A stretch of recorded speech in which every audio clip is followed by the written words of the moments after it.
Greetings from the negative zone. I am your host for the evening, the C-Dot that knows a lot, Dr. Waluigi.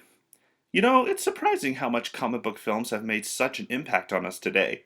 Don't get me wrong, comic book movies have always been around, but they were never taken seriously as they are today.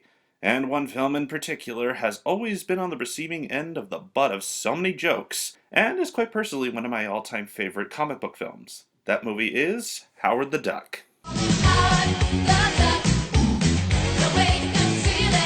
For those of you who don't know, Howard the Duck was created in 1973 as a side character in an issue of Adventures into Fear number 19 with Man-Thing. He wouldn't then again appear in comic books until Giant-Sized Man-Thing number 4 and number 5.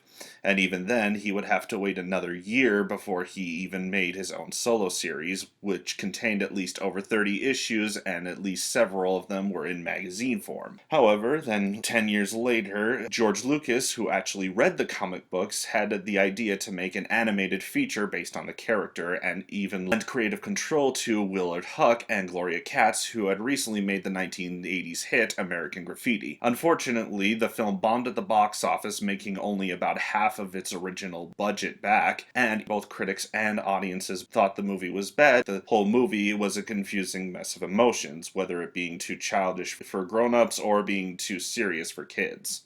While I do agree with most of the statements that are made by most critics and audiences, I am in one of the latter categories that think this movie is pretty good due to the fact that it does follow the comic book pretty well. However, I do think it should be noted that some people might not know what the story is, so let's move on to the next subject. The movie stars Ed Gale and Chip Ziang, who both played Howard, Ed being the one who did all of the puppet and suit work for Howard, and Chip Ziang, he was the one who voiced Howard in the movie. Howard lives as a ordinary duck in a world where all other animals except apes have evolved and live basically our lives. Howard is kind of a character that's supposed to be made as an everyday duck, who is then later on whisked away to our universe and is trying to find a way back. On the way, he meets a character played by Lee Thompson, who played Marty McFly's mother in the Back to the Future movies, and other characters such as Tim Robbins, who plays a wacko scientist who really doesn't get any respect, and others. Now, the movie doesn't really describe these two characters as their comic book counterparts were very, very different, such as Lee Thompson's character Beverly was much more of a stronger-willed character than what she's portrayed in the movie. As for Tim Robinson's character, he was supposed to be a character that Howard fought, who, if I remember from the comics, kind of was a weirdo as he sleepwalked, and every time he sleepwalked, he turned into a supervillain. But throughout the course of the story, Howard is simply just trying to find a way back to his original world, as is with what the comic books were all about, if not a little bit weirder for all the villains he had to face. I think that the story does, like I mentioned, follow the comics pretty closely. I mean, coming from the fact that the comic books are about a duck trying to get back to his universe and fighting such wonderful and memorable characters as Sud, Dr. Bong, and yes, there is literally a villain in the comic books called Sud, and he's just a bunch of living bubbles. Kind of hard to top that when realistic. But that's enough about the story. How well do the characters actually make the movie? The cast of the movie is subpar at best and very odd at worst. With the two main leads of Howard and Beverly, they try their best with the script they're given, and even in the most questionable scenes. And before you ask, yes, there was an underlining tone of Howard and Bev having some sexual interests in the comics, although Howard admitted that because she was human, he would never ever have to date or even go through that with her. But even the dubbing for Howard is impressive since the budget was so strict. The rest of the cast, oh boy. I will talk about more in the next segments, but let's just say that Tim Robbins, you tried too hard, buddy.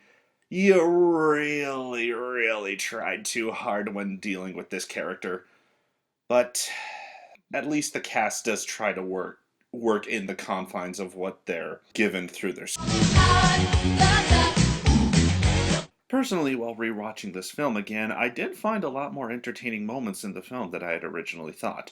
True, most of it's filler, as it's mostly just Howard going through all of Cleveland trying to find a job and living in our world, but some of it is pretty good, such as the special effects near the end and the stop motion that comes out of the monster. Personally, I do think that that is the primary good thing about this movie, is its stunning special effects. I mean, this is from George Lucas after all, and he gave us such wonderful and amazing movies with his special effects.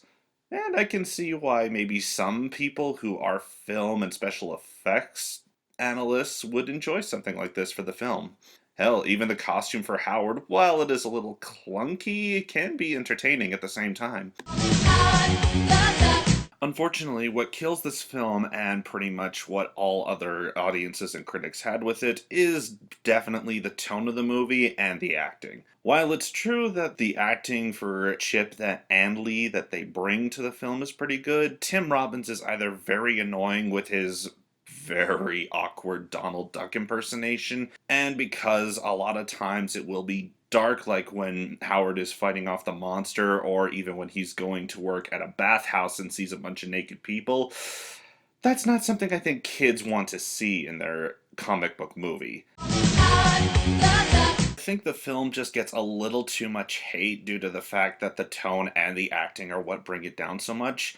But when people declare this as one of the worst comic book movies ever made, I can at least see where it is definitely a terrible movie, but a terrible comic book movie. In my opinion, there is at least one or two other bad comic book movies that make it above this one.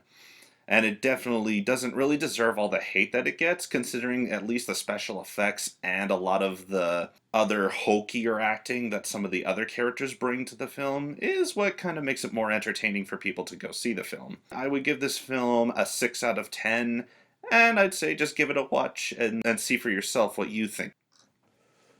Whew, that was a long one to get through. Thank you all for joining me for my very first review. I hope you guys enjoyed it, and if you want to hit that like button or hit that subscribe button to see more of what I will bring. Thank you all for watching. I'm Dr. Waluigi, and I only simply have to say, don't judge a book by its cover, because you never know what you might find. Have a good evening.